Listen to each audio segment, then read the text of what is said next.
Hit it.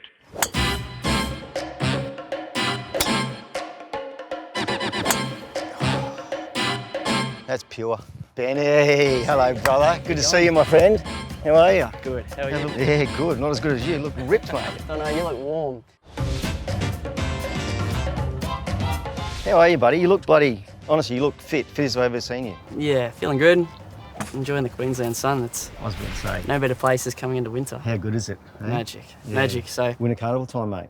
it's good. Stradbroke. Comes around quick. Yeah. So that's exciting. As you know, best time of the year up here. All right, Benny, you ready to go? Show me your form, mate. Ready to go. I've been here for hours, limbering up. I want to see how you... I've been told you're pretty good at this. I've come in fresh. I think I've played one game of golf all year. Oh, he's flushed. That's 250 down the middle. Come on, Benny. Hey, you can't be good at everything, Benny, you know that.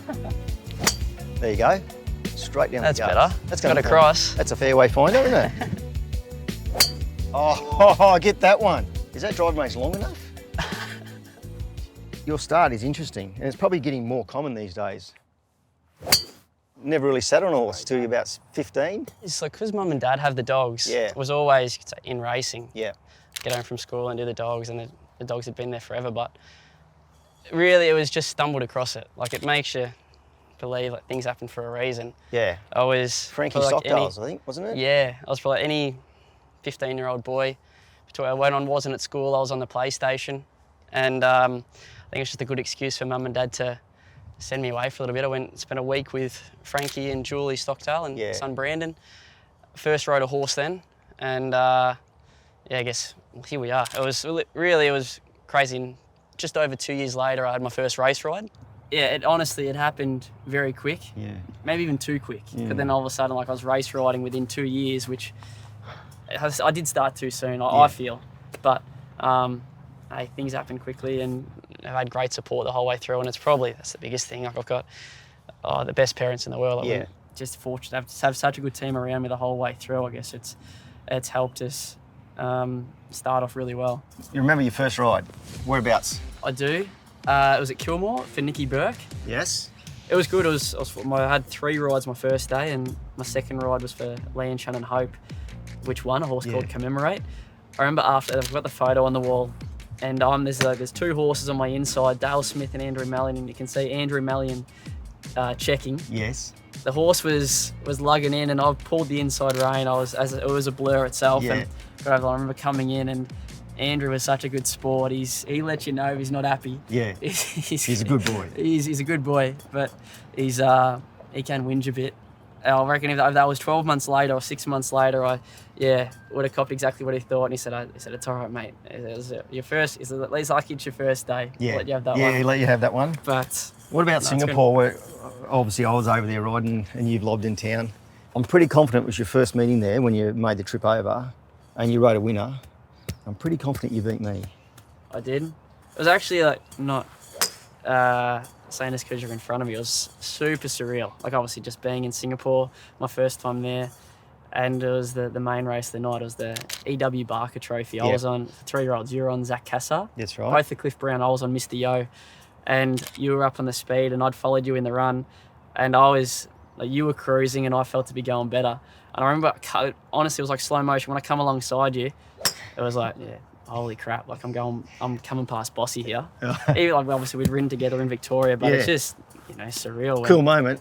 Before I'd ridden a horse, like, you rode Maccabi Diva and all these other champions. Yeah. To then come past you and win, I let out a big scream, which as you know, it's the last thing you want a jockey near you to do when you finish second. But it was very surreal. I love those moments because I love emotion. I'm always been like that, Yeah. So, yeah, when you went whizzing past, I remember that. Yeah, you did let out a good scream.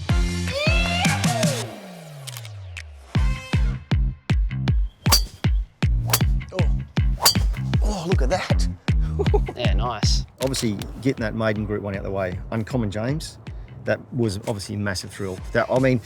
I was watching your face as you were getting to the line in that race, and I was smiling myself, just seeing what you were thinking and what was going through your mind, because it's a special moment. Get that first one out of the way.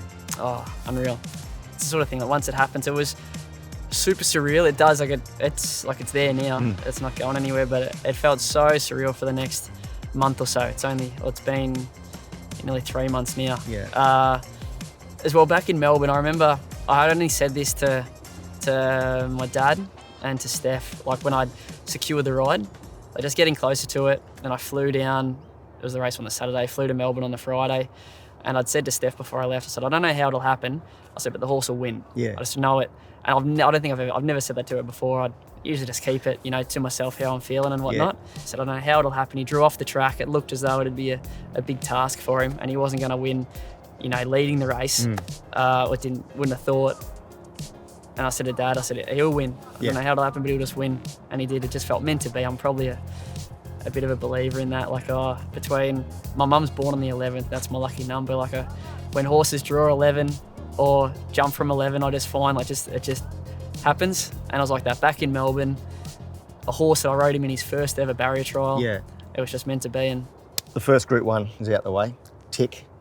About to become a father. Tick. How's that going to go? How's that all going for you and Steph?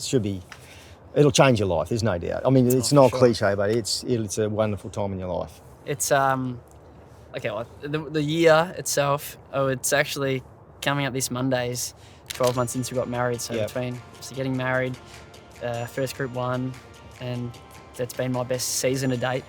It's topped it off. It's crazy. To think how, lucky, everything that's happened. You were probably one of the nicest young lads I've ever come across. There's not one person that goes, oh, Benny's done this, or he's flown off the handle, or I don't think anyone's heard you even swear.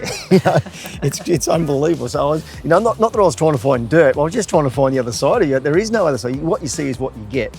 Hey, in a great position, and really between the people around me, my wife, my parents, my mates, you wouldn't trade any of it for the world. So I just it's just who you are. Recipient. Yeah, it's just who you are anyway. You can't change who you are. You're just pleasant, very lucky. right? Yeah. Very lucky. Mate, thank you. It's such an honour to have a chat with you, mate. And Thanks for coming. Hope you can keep the trend going, because everyone I interview comes out and does something pretty special pretty soon. So hopefully in a couple of weeks I'm calling you and thanking you. Yeah, no, you don't thank me for anything, mate. Easy. Thank you. Thanks, Bossy. Really enjoyed it, mate. Thank you.